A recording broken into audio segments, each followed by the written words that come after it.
Welcome to Are You Quizzing Me? I am Vineet Nair with my co-host Aditya Kashyap. This is a quizzing trivia podcast show. Join us as we dive deep into history, science, pop culture, and so much more. Let's get quizzing. And we're back for episode number 60. I am also back after my short time away. Thank you, HK, for filling in during my absence. That was a cracker of an episode. If you guys haven't listened to it, please go back and listen to the audio-themed episode of Are You Quizzing Me, which was episode number 59. So before we get to our regular questions, I want to start off with an audience question. In 2020, after the untimely death of one particular actor, Malayalam actor Fahad Fazil penned a moving note for that actor revealing how he owes his career to this actor X who had passed away, despite never having met him. After having a failed acting debut at the age of 19, Fahad had quit films and gone to the US to study engineering. In the note that he penned, he recounted how when he and his friend would rent DVDs of Indian films, one such film was Yun Hota To Kya Hota, directed by Nasiruddin Shah. A few minutes into the film, when the character Salim Rajbali, played by the now deceased actor X, came on screen, he turned to his friend and asked, "Who is this guy? I mean, there are actors who are intense, who are stylish and who are charming. In all honesty, this was the first time I ever saw an actor who was original on screen." And this was the actor X, Fahad wrote. The actor added that amidst discovering X, he decided to drop out of engineering school and return to India to act in films. And for those who don't know, Fahad Fazil is now one of the best actors India has seen, in not just in the Malayalam industry, he's also been seen in the Tamil and the Telugu industry as well. I wouldn't be surprised if you see him in Hindi very soon. So, which actor who passed away in 2020 was the reason that Fahad Fazil decided to try his hand at acting a second time? So I'll reveal the answer to this question at the end of today's episode. And now, there is the small matter of the question that Aditya had asked in episode number 58, which he was waiting for me to come back to answer. So Aditya. Oh, welcome back, Vineet. And what better way to welcome you back than with one of my trademark answers? So the last time I asked, and that would be 2 episodes ago, I asked, what would a current day goalkeeper do during a match that would be considered troll-worthy or mocking-worthy? Because it so happened that at the Berlin Olympics, the Indian goalkeeper was busy signing autographs, and that's when India conceded one of its only few goals. So what would somebody do today in 2024? That would be ridiculous. It's obvious, because all they'd have to do is obviously create a reel or a TikTok, and the cherry on top would be if they tagged it with hashtag goals. Oh, that is so good. That is so good. That is so good. He releases a TikTok or a Reels and hashtag goals. In the background, somebody scores a goal. That would just be absolute perfection. Okay, now we got that out of the way. Let me start off by going to film. So this cult classic comedy, which was released in the early 90s, didn't do well initially at the box office, but now has quite a following due to its ensemble cast and comedy. However, it's lesser known fact that the late veteran actor X was supposed to be a part of this film and was supposed to play the younger brother of his own character from another movie, Y.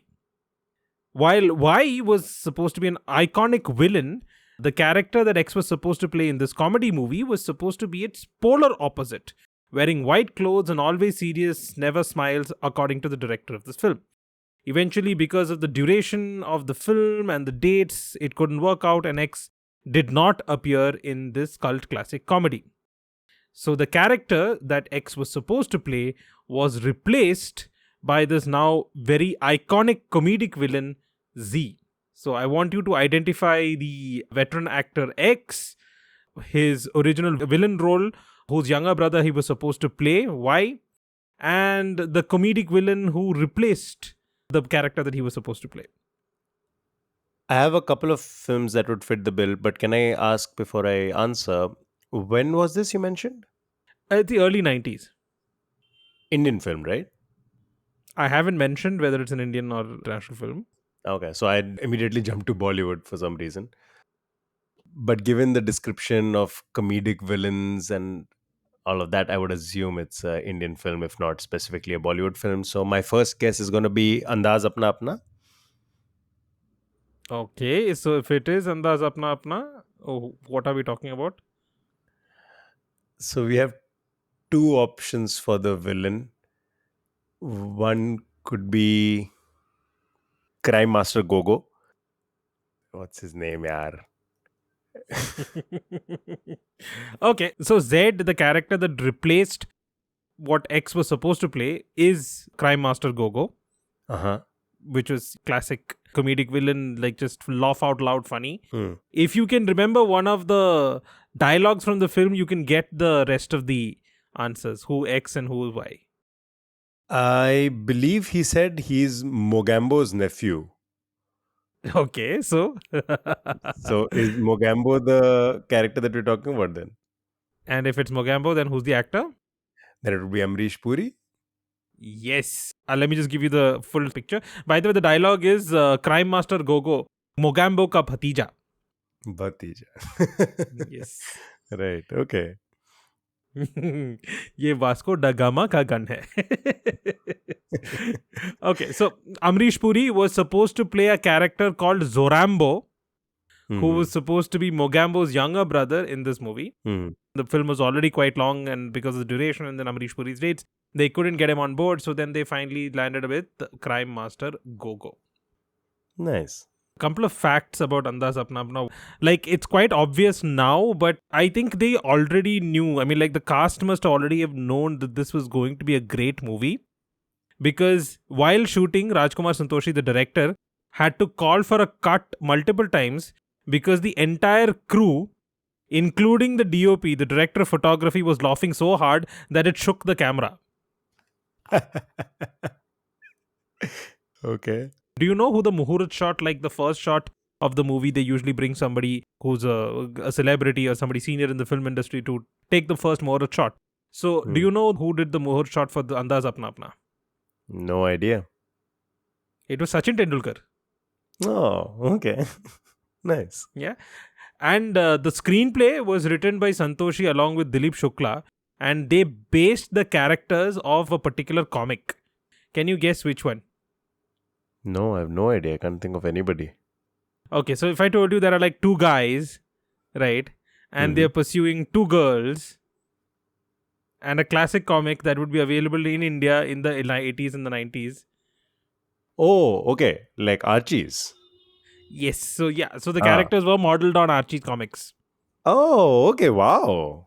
So before Zoya Akhtar did it, Andaz Apna Apna Yeah. had done it. And let me say, Andaz Apna Apna is much better. And did you also know that there was supposed to be a 3D animated version called Andaz Naya Naya, which was supposed to be made, but thankfully shelved.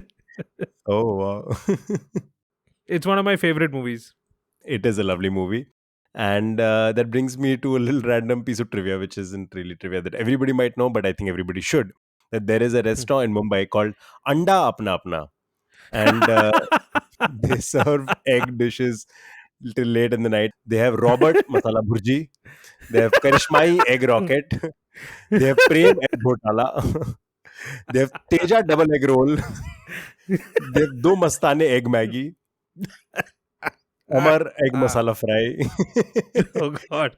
You know, I do take offense on one fact that you have to mention it the right pronunciation. Your pronunciation is wrong. It's not Robert. It's Robert. Robert. Robert Egg Masala. So, your turn for a question. Okay. Speaking of films, I'm going to give you a list of films. Tell me what's common between all of them. There is a 1964 film called Angoroj.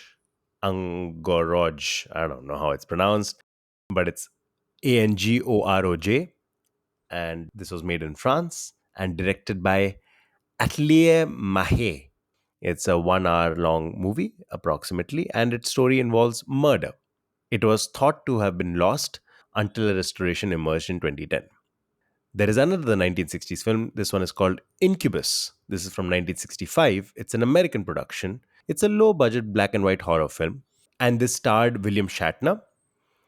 The other two films on this list are from 2000s, specifically 2006 film called Gerda Malaperi, and 2007 film called La Patro. And these were by a Brazilian production company. What is common between these four films? Is this an exhaustive list? Yes, as far as research has been able to uncover, these are the only movies, four feature length films that fit this particular criteria. Okay, to be honest, I've never heard of any of these. The guess that kind of comes to mind are these like single shot movies. They've been shot in a single shot. Is it that? No? Uh, Okay. Looking at your face, I don't think that is. so, when you say single shot, there are obviously a lot of films which fit the criteria of appears to be a single shot, single continuous shot. Yeah, I'm not talking about 1917, which has a lot of hidden cuts. I'm talking about maybe they were actually shot like in a single shot. That would be a great guess, though I'd imagine in the 60s there wasn't enough film reel to go on for a whole hour Oh, to okay. record a movie. True. And one of the examples that encountered this technical difficulty was Hitchcock's film.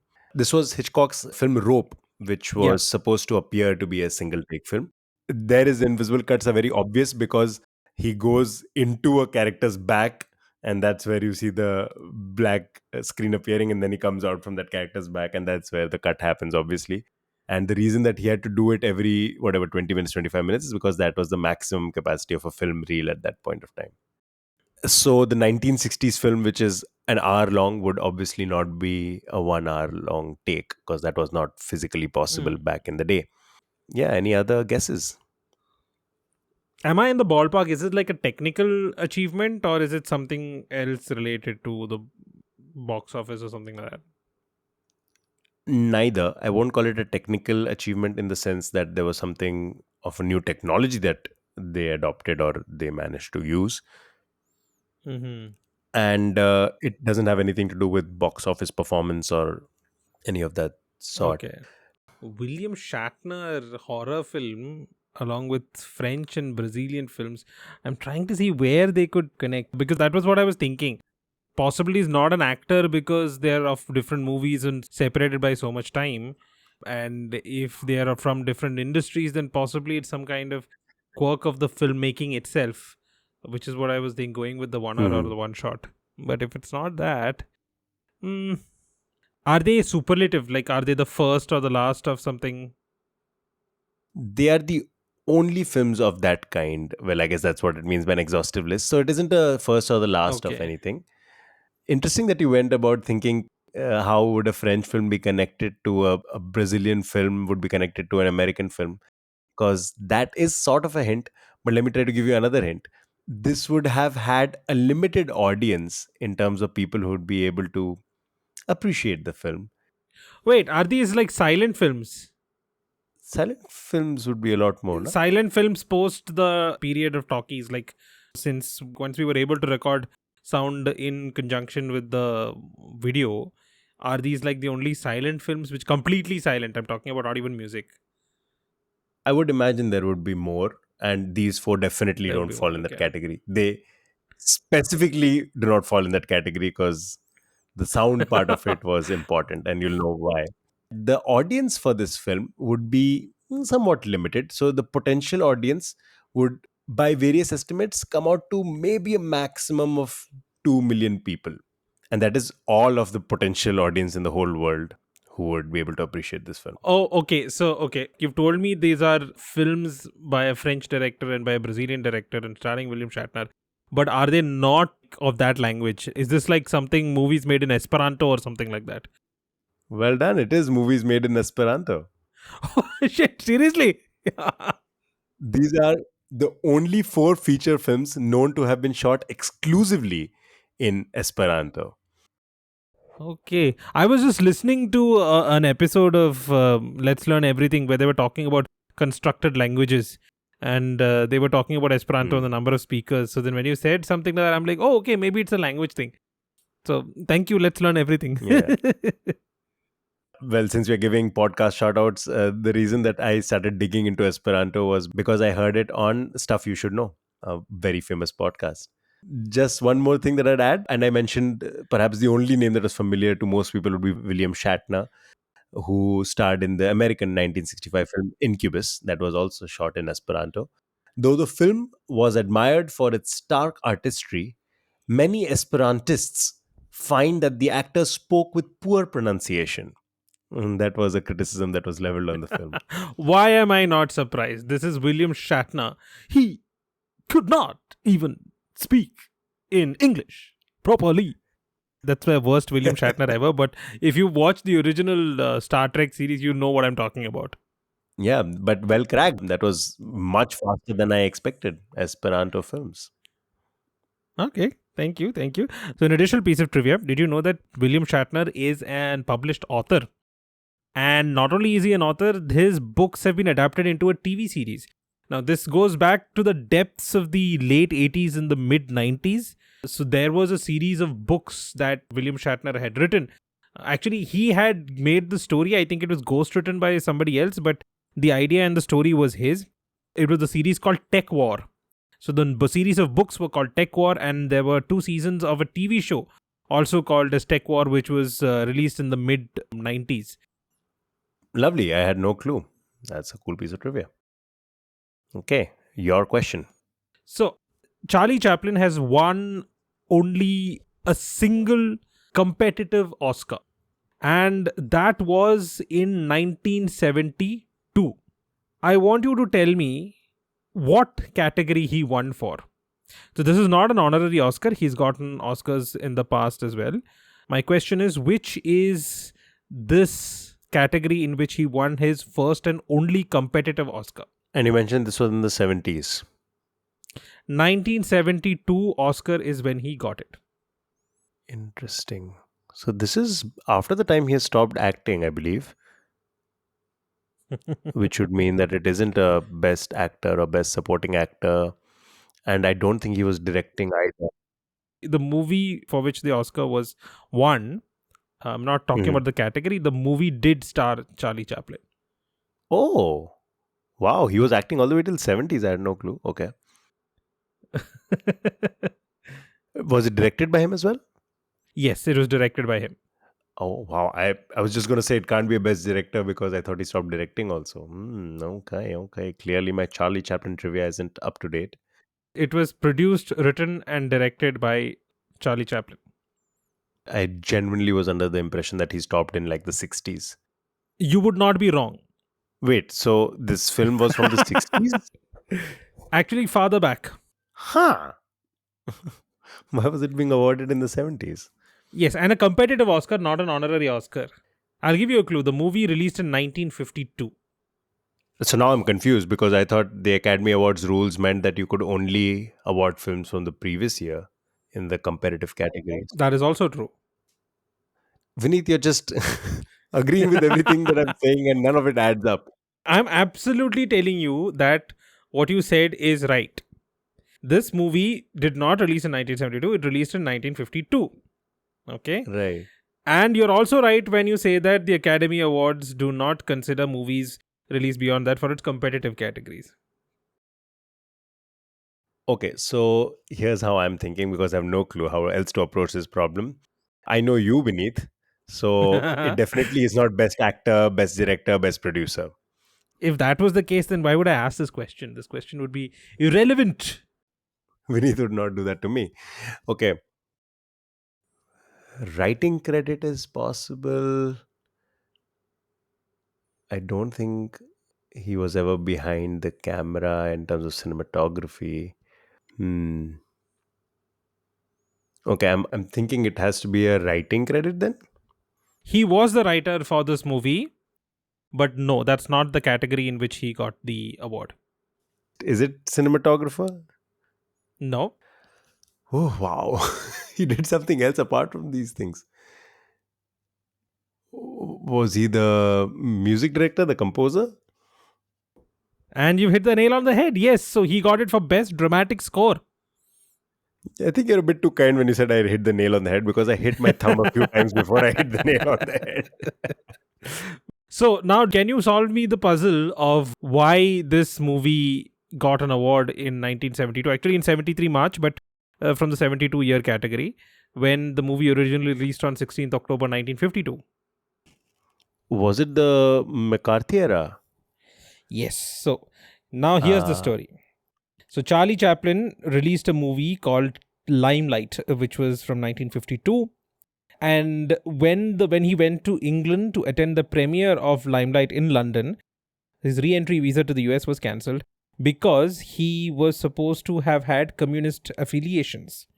So he was one of McCarthy's targets. So because of that, many distributors of movies in the US refused to show the film as well. So it was in 72 that it got a wide release in America. And it was in that following year Academy Awards that this movie became eligible for consideration. And he won the Academy Award for Best Dramatic Score. I personally believe, and this is my personal belief, I have nothing to back it up, that A Star is Born, Ashiki, they were all inspired from Limelight. Tell me if this story seems familiar. Okay? There is a hmm. washed up, completely like a drunk stage clown who was once very famous. And he's a slightly an older person. He saves a young dancer from committing suicide. Okay. He takes her under his wing, he brings her back to health, and then he helps her get back into her dancing career. Okay. And while she is doing that, he gains a little bit of confidence himself hmm. and starts to try and revive his own career as well. Okay. She falls in love with him Okay. and wants to marry him despite their age difference. Hmm. So then he steps aside and becomes a street performer. Okay. She finds him, brings him back, and they return to stage for a final concert where he reunites with an old partner, which is Buster Keaton. Okay. And at the end of it, he has a heart attack and dies.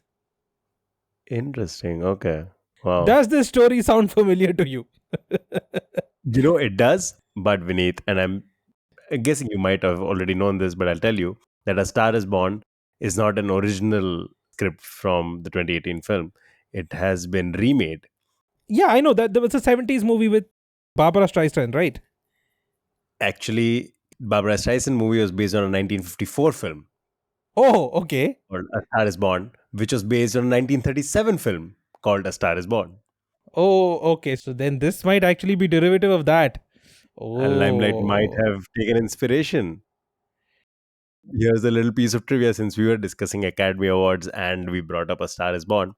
A Star is Born, the original 1937 film, was the first color film to be nominated at the Academy Awards. Oh, nice. Yeah. Nice, nice. There is another piece of trivia which I found fascinating.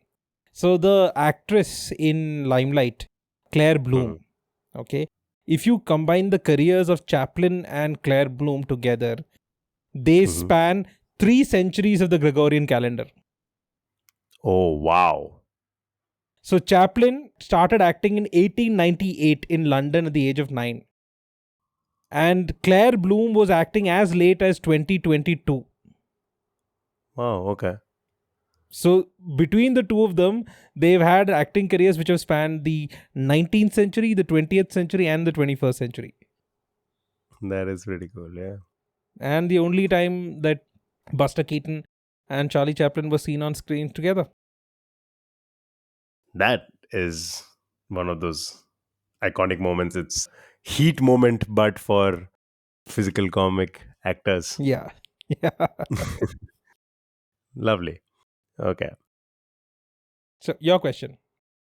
Speaking of iconic performances, Leonard Bernstein was recently being talked about because the film Maestro, starring Bradley Cooper from A Star is Bradley. Born, in his second directorial venture after A Star is Born, has been in the news, Leonard Bernstein. So, what was iconic about one of Leonard Bernstein's Vienna Philharmonic performances that has never been done before and never been done since? This Wow. was a live concert in 1984 at the Vienna Musikverein. Wow. So it recently gained popularity because Bradley Cooper said he watched a lot of videos while he was preparing for his role. And amongst these videos on YouTube, there is a video of this particular performance. And I would encourage all of our listeners to go check it out after you have had a go at this question. Try to guess what was so iconic about this and so unique about this that has never been done before and has never been done since. And it brings to light one of the most iconic quotes by Leonard Bernstein, where he said, "Technique is communication. The two words are synonymous in conductors." So there was something specific about the way Did he do it blindfolded? you are in the ballpark. Okay, maybe if he didn't do it blindfolded, did he have earplugs or something to make sure he wasn't hearing what ear folded? Ear folded. No, he was not blindfolded or deaf folded, I guess. I don't know what the word for that is. But Yeah. you are in the ballpark in the sense that there was something very specific that he was doing while conducting it that would be almost unthinkable for most other conductors. For most other conductors, Simply because of the level of skill, I guess. I can't think of something that would be completely difficult for a conductor, because a conductor mostly has to hear the music and then they have to conduct. They have to see the different Mhm. sections of the orchestra and kind of wave their. It's not a wand, right? What is it? A baton? What do they call the conductors? A conductor's stick, I guess. I'm not sure. A baton, I think. It was a Okay. baton. It must be baton. So then they have to wave that around, right? So then apart from that, what? You're very close. You're very close with that chain of thought. You're very close with that train of thought. Okay, so he did not use a baton. Take it a step further. He didn't use his hands either. Like he just tied his hands behind his back. He conducted that entire orchestra with the use of his eyebrows. How? He conducted an orchestra with his eyebrows. He did not wave his hands around. He did not have a baton. He did the entire performance using just his eyebrows. And there is this news article that I was reading, and it describes it in a literal eyebrow raising display of Oh, I really like that. musicianship. Bernstein uses only his brow alongside the odd smile and grimace to give the orchestra all the information they need about tempo and dynamics. That was iconic about this particular performance. Wow. I'm just trying to imagine the logistics of looking at one particular section. How do they know if he's looking at them? Like, how far back are these people? How do they see the eyebrows? Does he use like one eyebrow at a time? Does he do like a rock thing for one section? The left eyebrow goes up, you do this. You do the right eyebrow, it goes somewhere else. Like, what was the point? Did he do it like for like charity, or did somebody dare him or something like that? I guess when you're Leonard Bernstein and you're at the top of your game, you just want to throw a challenge your own way once in a while. And that's Yeah. probably what happened. Okay. Let's move away from the arts to something a little different.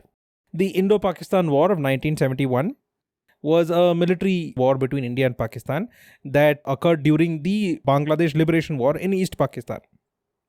It ended in a complete unconditional surrender of Pakistani troops and the creation of the modern country of Bangladesh. Right. Hmm.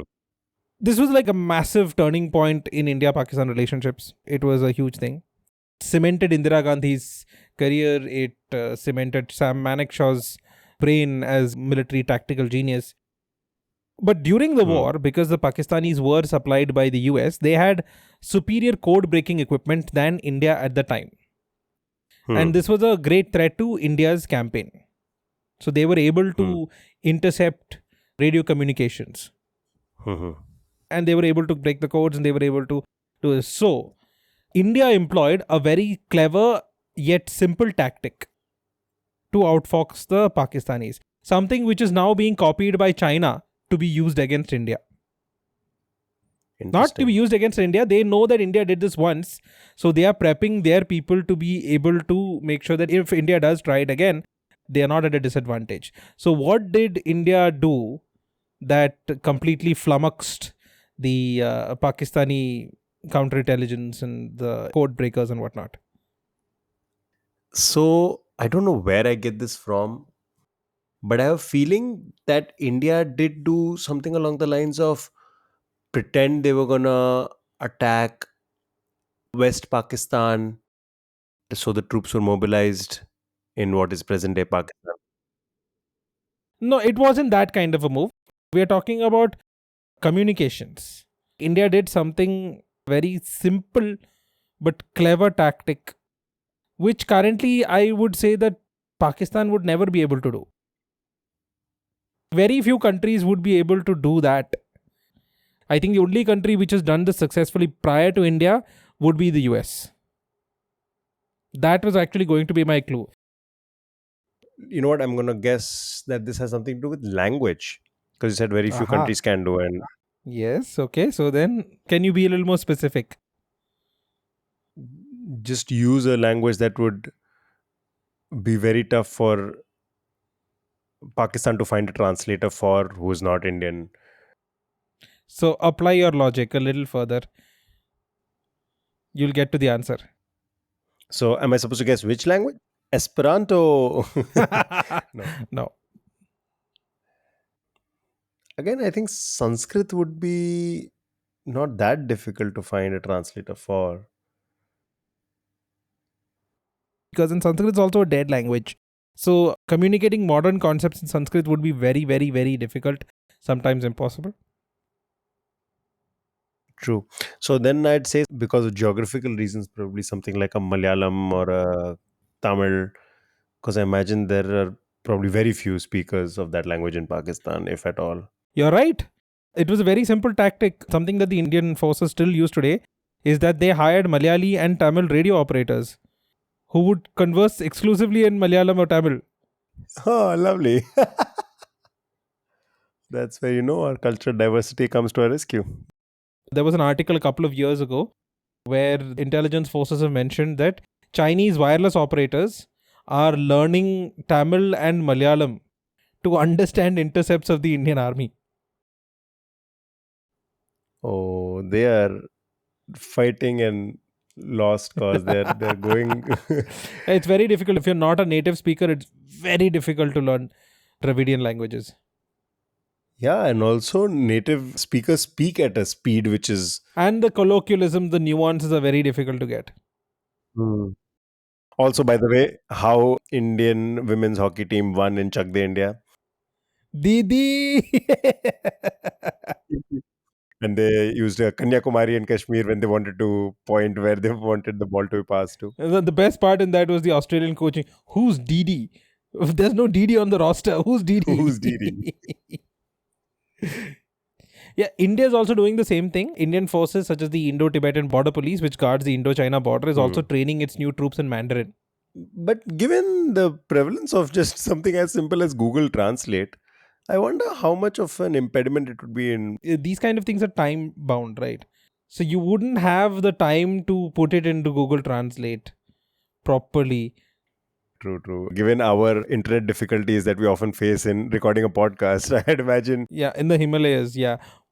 Broadband, forget broadband. They'll have 1G maybe over there, 1G. True. Okay. So I had mentioned a clue that I was going to give you in case you were finding it difficult to reach that point was going to ask you if you've watched the movie or read the book called The Wind Talkers. During World War II, the US military forces used Navajo speakers. So Navajo is a band of indigenous people from the Americas. The Navajo Nation, yeah. Yeah, the Navajo Nation. So they are very, very few speakers. So they specifically hired people who speak Navajo and used them for radio communications during World War II. And there's an excellent book and a okay movie based on it. So that was like a similar concept. But they used Navajo there. Here we used Malayalam and Tamil. That was a pretty cool question, yeah. Okay. So moving on from matters of global importance to something a lot more lighthearted. There is a French newspaper, and I don't know why I do this to myself and butcher the French language each time, but I'm going to pronounce it. It is called La Bougie de Sapeur. Can you spell that, please? Yes, I should, for everyone's benefit. LA, La Bougie being Bougie, Bougie, and du sapeur being sapeur. Okay. This is a 20-page tabloid that came out recently, and this was its 12th issue. Okay. It is priced at €4.90 and had a print run of 200,000. What is so special about this particular newspaper that started in the 80s? I did study French for a couple of years in school, but I have never heard of bougie or sepeur. I think that is the actual pronunciation. I'm not, but I have no clue. Bougie the sepeur. This was started in the 80s. You said, right? Yes, this is a tabloid that was first published in the 80s. Its 12th edition came out very recently. Wait, what? The where you said it was published in the 80s, Yeah, and the 12th edition came out recently. yes. Oh wait. Okay, this is published only on 29th of Feb. Every 4 years you get one. Every 4 years. I was hoping I'll hide that clue somewhere in the description, but oh, nothing goes past beneath. The other hint I was going to give you was going to be the newspaper's name, which translates to the sapper's candle, refers to Okay. Camembert, a sapper in a comic created by Georges Colomb in 1896. So it's a famous comic. Yeah. The fictional character Camembert was born on 29th February. Okay. Sappers are like soldiers, right? I think Sam Manekshaw was a sapper at one point or something like that. Maybe. Sapper is a combat engineer, basically. Okay. Okay. And Okay. he joined the army when he had celebrated his birthday only 4 times. Oh, so he was technically 4 years old. Yeah, he was technically 4 years old. And this newspaper is technically only 12 editions old, even though it started in 1980, to be specific. It just had its 12th edition hit the stands on 29th February 2024. So my question, I have multiple questions on this, or at least my brain is after watching too much Shark Tank. Is it profitable? You publish just 12 editions. Like I mentioned, it is priced at €4.90, and it Okay. is more than profitable. It more than meets its costs. Oh, So it is nice. doing rather well. Yeah. Nice, nice. So that brings me to the end of my question. Go for yours, Vineet. Okay, so you've heard of Bulle Shah, right? Yeah. Bulle Shah was an upper caste Muslim looking for a spiritual teacher. So he came across Sheikh Shah Inayat Qadri and was completely entranced by Inayat's intelligence and worldliness and whatnot. However, Inayat came from a caste of Arains, which was considered to be slightly on a lower caste than what Bulle Shah came from. Bulle Shah's family was furious and demanded that he should not be learning from or accepting Inayat Qadri as his teacher. Mhm. So because of that, their teacher-student bond was broken. But then after some time, Shah realized his mistake, repented. Inayat Qadri refused to take him back as a disciple. So then Bulle Shah began to write poems, songs, and perform dances to appease his teacher and to get under his wing again.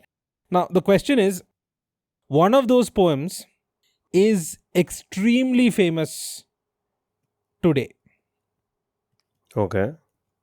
Which poem and under what context? Oh boy, this is a tough one for me because I'm not very well versed with Indian poetry or poetry in general. But You definitely know this one. you'd be surprised at my lack of knowledge of. You definitely know this one. Trust me, you definitely know this one. Oh, is it Bulea? No, it's not Bulle. I kept hearing Bulle Shah, and I was like, I can also go so far as to say that a lot of people around the world, non Indians, also know this poem, or at least are aware of this poem. okay, so Because I said Obulaya, I'm going to ask, is it because this poem was used in a Bollywood film as a song? Not exclusively Bollywood. Oh, it has been used in multiple films. Because this song has been featured in the past on our podcast, I'm going to venture a guess. Is it Chaya Chaya by any chance? So, technically, you are right, but not right. Is it because Chaya Chaya but by a different name or something? Like Chaya Chaya uses it as an inspiration or something? That poem does not have the words chaya chaya in it. That I know because I remember when I asked the Chaya Chaya question, and this was quite a few episodes ago. I remember reading up on the fact that Chaya Chaya is based off of a different song, which is a different name, and I'm forgetting what the name is now.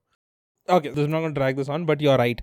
The song you're talking about is the song from the famous Maniratnam movie called Dil Se, which is part of his terrorism trilogy series of movies, which included Roja, Bombay, and Dil Se.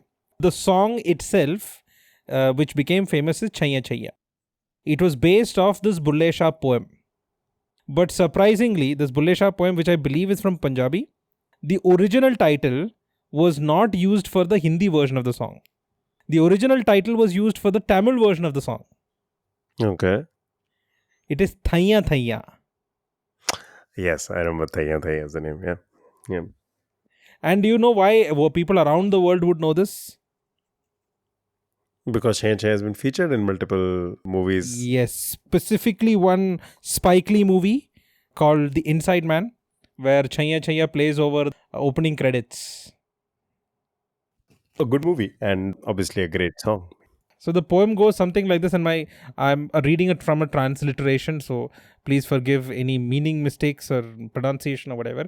It goes, Tere ishq nachaya karke thaiya thaiya, bulle shah naunda menu inayat de buhe, जिसने मैनू पवाए chole Huawei दे सूहे जान में माड़ी आए उड़ी मिल पाई है पाया.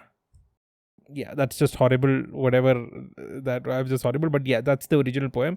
The words were Thaiya Thaiya. The Tamil version is called Thaiya Thaiya. The Hindi version is called Chaya Chaya. And it's from a famous poem by Bulle Shah. Lovely. Okay. Well, moving from something that history gifted us back when to a little bit more modern history. And I'm going to tell you a little story. Tell me, how is it relevant today? Anthony E. Pratt, an English musician and factory worker, during World War II, when there were air raids happening in England over his home in Birmingham, was in his air raid shelters at that point of time. Out of boredom, Hmm. ended up coming up with something along with his wife, which to date has left lasting mark on pop culture in various forms. Okay. What was it that he devised? His wife's name, by the way, also should mention, Elva Pratt. So Anthony E. Pratt and Elva Pratt together came up with this. Do you have any clue as to what he could have done? I'm thinking some kind of game, maybe? Did he devise some sort of game while he was in the air raid shelter to pass the time? You are bang on target so far. Do you want to try to take a wild guess? I'll give you three guesses before I give you more hints. And obviously, at this point, you have no clue what it could be. I'll give you three Okay. guesses. So this is World War II, right? Yeah. So if it's World War II, then I can rule out Monopoly, because I think Monopoly was older than that, right? Yes, it was. So my first guess is going to be Scrabble. So, Monopoly is the number one most popular board game in the world. Okay. Obviously, not counting board games like chess and checkers, which are the top two. So, I'm talking about something more modern. Monopoly is number one. Number two is Scrabble. What is number three? Okay. Number three is the answer for this question. Number three. So you said this is air raid shelter. So it's not an American invention, right? It'll be an English invention. Yes. He would have released it post the war. So we're talking in 1950s. So we can rule out all the older board games. Risk, I think, came out in the 1960s or 70s. Oh, way more popular than Risk. Way, way more popular than Risk. Purely English one, the only one that comes to mind is Clue. Vineet, you just blow me away. Really? Clue is technically the American version. Okay. Cluedo is the British version. Oh, yes, yes. I owned a set which had the name Cluedo in it. And when I was a kid, I thought it was, like how we have Abibus and Rebook. I thought it was, like, honestly thought it was a thing because everybody was telling me, have you played Clue? Have you played Clue? And I thought I had Cluedo, which was the thing. It was many years later that I realized that, oh, okay, yeah, now I remember, yeah. Do you know why Cluedo is called Cluedo, by the way? Why is it called Cluedo? Obviously, you're searching for the murderer, right? So, very specifically, because obviously Clue Okay. and the word Ludo. Why?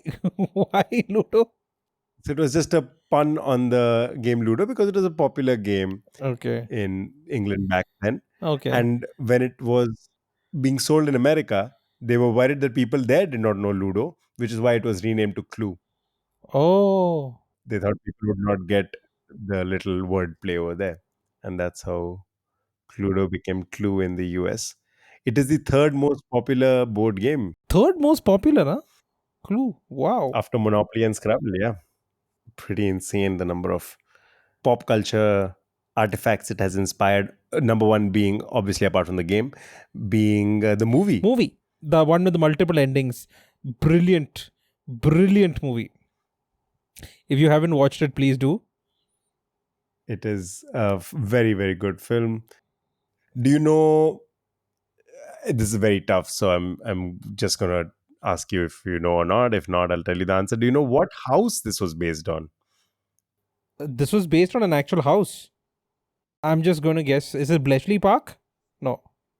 It's not that famous a place, so Okay, I then can't yeah. imagine. Then I wouldn't know. I wouldn't know. It is actually a hotel. Oh, So, a Tudor Close Hotel. And in early editions of the game were called Murder at Tudor Close. Tudor Close. Yeah. Clue is a fantastic movie which you should watch. It's a perfect combination of just comedy and a fairly decent mystery. And there's this final rat race kind of solution where the solutions are being put completely over the top, but just worth a watch. And I think the first serious version which kind of reminded me of Clue, at least the movie, there are two movies which I would also recommend. One is Gosford Park. If you've not watched Gosford Park, it's a fantastic English mystery. And the second would And I try to guess what the second one is. Is it Knives Out? yeah, it is Knives Out, yes. Gosford Park is one of those movies I keep recommending to people as it's a fantastic murder mystery. And at the same time, such an engaging film. Like, you just can't stop watching. If you love Downton Abbey, you'll definitely love Gosford Park.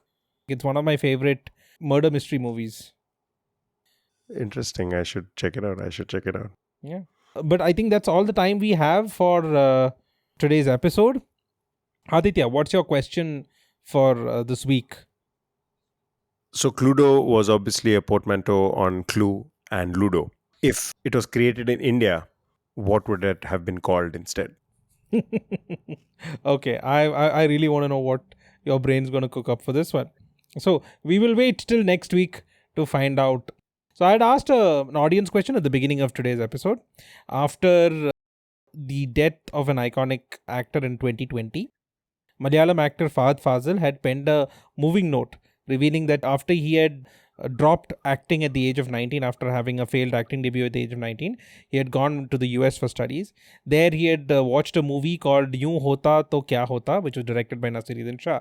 A few minutes into the film, when the character of Salim Rajabali, which was portrayed by X, came on screen, he turned to his friend and asked, "Who is this guy?" Because there are actors who are intense, who are stylish, and who are charming. And this was the first time he had ever seen an actor who he described as original on screen. After discovering this particular actor, Fahd decided to drop out of engineering school, return to India, and thankfully for everybody, he came back into films and is now one of the finest actors in India. I would recommend. There are a number of films, a lot of Malayalam films. He was also the bald cop in Pushpa. He was also one of the main three actors in Vikram. And apart from that, he has a huge selection of just amazing movies in Malayalam. So you can check out Fahad Fazil. But the question is, who was this actor who inspired Fahad to come back to India and start acting, and who passed away in 2020? Aditya, do you have any idea who I'm talking about?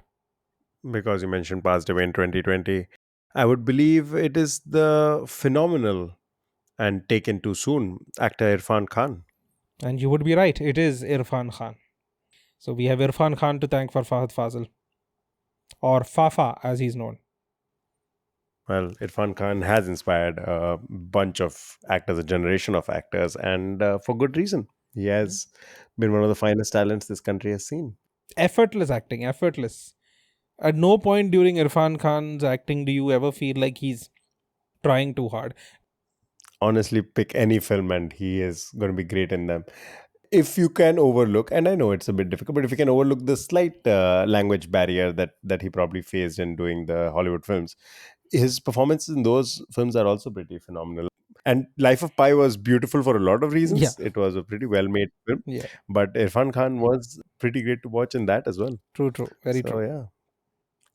And because I was researching or reading up on random old Bollywood stars, one of the piece of trivia that came up was Rajesh Khanna and his craze back in the day. Yeah, people used to throw underwear at him. Ladies used to throw underwear at him.